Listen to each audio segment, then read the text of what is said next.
आहमर्थपरो देवी लोकमावस्सुमुत्सहे विद्धि मां ऋषिभिस्तुल्यं केवलं धर्ममास्थितं यदत्र भवतः किञ्चित् शक्यं कर्तुं प्रियं मया प्राणानपि परित्यज्य सर्वथा कृतमेव तत् न ह्यतो धर्मचरणं किञ्चिदस्ति महत्तरं यथा पितरि శుశ్రూషా తస్య వా వచన క్రియా.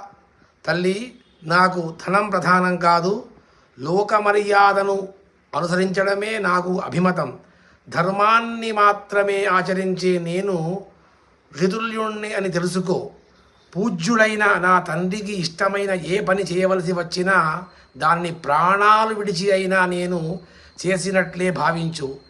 పితృశుశ్రూష, ఆయన ఆజ్ఞ పాటించడం కంటే మించిన గొప్ప ధర్మం ఏమీ లేదు కదా అని పినతల్లితో సమాధానపరుస్తాడు రాముడు.